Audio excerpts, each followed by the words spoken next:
Welcome to Sasi's kitchen. நம்ம இன்றைக்கி பார்க்க போகிறது மட்டன் பிரியாணி. முதல்ல ஒரு குக்கரில் நான் 1/2 கிலோ மட்டன் நான் இங்கே வேக வச்சுக்க போகிறேன். 1/2 கிலோ மட்டனுக்கு 1/2 கிலோ பிரியாணி அரிசி, இல்லாட்டி அரைப்படி பிரியாணி அரிசி. இப்போ ஒரு 3 டேபிள் ஸ்பூன் அளவுக்கு நான் இஞ்சி பூண்டு, ஒரு கைப்பிடி கொத்தமல்லி, இது மட்டுமே போதுங்க நம்ம வேக வச்சு எடுக்கிறதுக்கு. நம்ம கழுவும் போதே மஞ்சத்தூள் போட்டு நம்ம பெசரி வச்சுருக்கோம். அப்படி போடலைன்னா நீங்கள் இப்போ மஞ்சத்தூள் போட்டுக்கோங்க.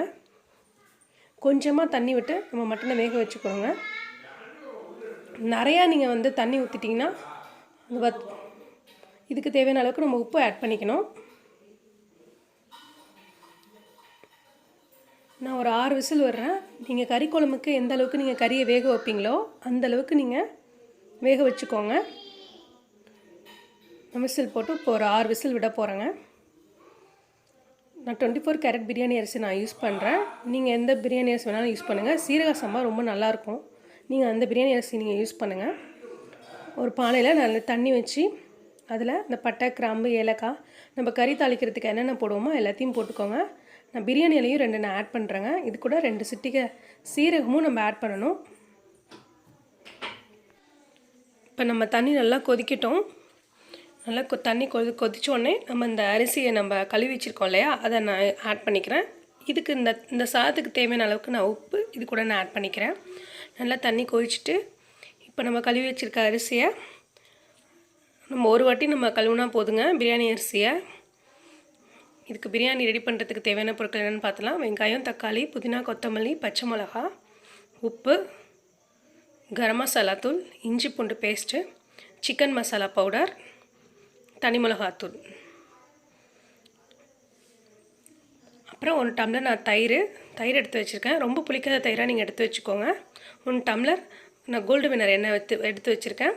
நெய், ஒரு 1/2 லெமன். பெரிய பாத்திரமாக எடுத்து வச்சுக்கோங்க. நான் பிரியாணி மசாலா ரெடி பண்ணுறதுக்கு பெரிய மசாலா வந்தால் தான் நல்லா வதக்கிறதுக்கு நல்லாயிருக்கும்.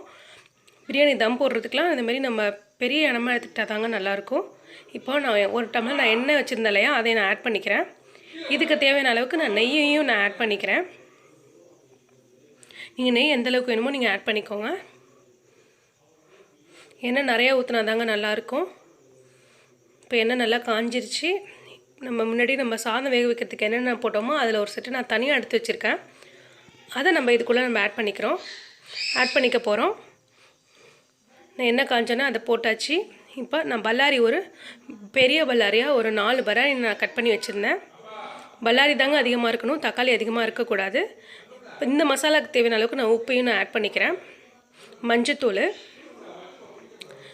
தக்காளி ஒரு 3 தக்காளி நான் பெரிய தக்காளியாக நான் ஆட் பண்ணிக்கிறேங்க. நீங்கள் சின்ன தக்காளியாக இருந்தால் 4 இல்லாட்டி 5 நீங்கள் ஆட் பண்ணிக்கோங்க. தக்காளி அதிகமாக நம்ம யூஸ் பண்ணக்கூடாது, வெங்காயம் தான் அதிகமாக ஆட் பண்ணணும், இல்லாட்டி புளிச்சுடுங்க பிரியாணி. இப்போ வெங்காயம் வதங்கிருச்சு.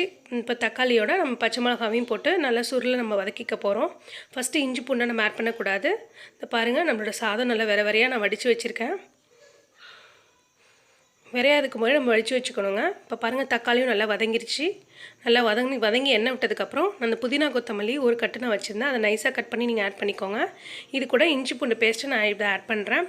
ஏன்னா தக்காளிக்கு அப்புறம் நான் ஆட் பண்ணுறேன்னா நான் இப்போ பாத்திரத்தில் ஒட்டிக்கும் இஞ்சி பூண்டு பேஸ்ட்டு. அதனால் நான் இந்த தக்காளியை வதக்குனதுக்கப்புறம் நான் இந்த இஞ்சி பூண்டு பேஸ்ட்டை ஆட் பண்ணுறேன். எல்லாம் நல்லா எப்படி நல்லா ஒன்று சேர்ந்து வதங்கியிருக்கு பாருங்கள். கரம் மசாலா தூள், தனி மிளகாத்தூள், சிக்கன் பவுடர் இருக்குல்ல, அது நான் 2 ஸ்பூன் நான் ஆட் பண்ணியிருக்கேங்க. கரம் மசாலா தூள் 1 டேபிள் ஸ்பூன், தனி மிளகாத்தூள் 1 டேபிள் ஸ்பூன் பெரிய ஸ்பூனு. அதையும் சேர்த்து இந்த எண்ணெயில் வதக்குனதுக்கப்புறம் 1 டம்ளர் நான் தயிர் நான் ஆட் பண்ணிக்கிறேன். ரொம்ப புளிக்காத தயிரை நீங்கள் ஆட் பண்ணிக்கோங்க. நம்மளோட மட்டன் இதோ வந்துருச்சு பாருங்கள். எல்லாம் சேர்ந்து நல்லா வதங்கினதுக்கப்புறம் இது கூட நம்ம வேக வச்ச மட்டனை இது கூட நம்ம ஆட் பண்ணிக்க போகிறோம். எல்லாம் நல்லா ஒன்று சேர்ந்து நல்லா கொதிக்கணுங்க. கொதித்ததுக்கப்புறம் நல்லா நம்ம லெமன் ஆட் பண்ணிக்க போகிறோம். நல்லா கொதிச்சுட்டு பாருங்கள், நல்லா எல்லாம் ஒன்று சேர்ந்து நல்லா கொதிக்க போகுது. மூடி போட்டு நல்லா கொதிக்க விடுங்க. இது கூட நான் 1/2 லெமன் நான் வச்சுருந்தேன் இல்லையா, அதை நான் இது கூட இப்போ நான் ஆட் பண்ணிக்க போகிறேன். கடைசியாக தான் லெமனை ஆட் பண்ணணும். கொதிச்சதுக்கப்புறம் தாங்க லெமனை ஆட் பண்ணணும். இந்த தண்ணிலாம் நல்லா வற்றி நல்லா மசாலா மாதிரி நல்லா சாந்து மாதிரி நமக்கு கிடைக்கணுங்க. இந்த மட்டனோட நான் வடித்து வச்சுருக்கேன்னா சாதம் வரையா அதில் நான் கலர் பவுடர் ஆட் பண்ணிக்கிறேன். அப்போ தாங்க நம்ம பிரியாணி நம்ம கடையில் கொடுக்குற மாதிரி பிரியாணி நமக்கு கிடைக்கணும்னா இந்த கலர் பவுடர் நம்ம ஆட் பண்ணி நல்லா கிளறிக்கணுங்க. இப்போ பாருங்கள் நல்லா கொதித்து நல்லா சாந்து மாதிரி நமக்கு கிடச்சிருச்சு. இப்போ நம்ம அரவேக்காடாக நம்ம வேக வச்சுருக்கோம் இல்லையா, அந்த சாதத்தை இது மேலே நம்ம அப்படியே போட போகிறோம்.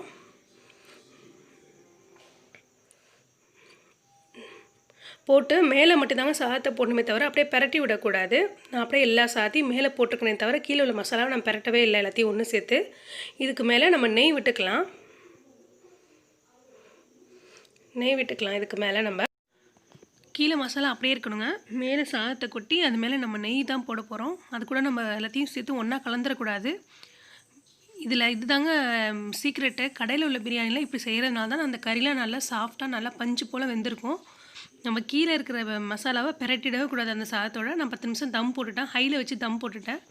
இப்போ எல்லாத்தையும் ஒன்றா சேர்த்து சிம்மில் வச்சு ஒரு 10 நிமிஷம் நம்ம தம் போட போகிறோம். இப்போ எல்லாத்தையும் ஒன்றா கலந்துட்டேன்னா திருப்பி நான் தம் போடுறேன் பாருங்கள். தட்டு வச்சு மூடி மேலே வெயிட்டு வச்சிடணும். நீங்கள் உங்கள் வீட்டில் வெயிட் எது இருக்கோ, நல்லா வெயிட்டாக இருக்கோ அதை நீங்கள் மேலே வைக்கலாம். இந்த வேப்பர் வெளியாகாத அளவுக்கு நீங்கள் தம் போடணும். இப்போ திருப்பி ஒரு 10 நிமிஷம் நான் தம் போட்டிருக்கேன். நம்மளோட பிரியாணி இதோ ரெடி ஆகிடுச்சு பாருங்கள். எல்லாம் ஒன்றா சேர்ந்து நல்லா மிக்ஸ் பண்ணியாச்சு. நம்மளோட பிரியாணி இது ரெடி ஆகிடுச்சு. இது பிடிச்சிருந்தா லைக் பண்ணுங்கள், ஷேர் பண்ணுங்கள், கமெண்ட் பண்ணுங்கள், மறக்காமல் சப்ஸ்கிரைப் பண்ணுங்கள் ஃப்ரெண்ட்ஸ். செஞ்சு பார்த்துட்டு எப்படி இருக்குன்னு சொல்லுங்கள்.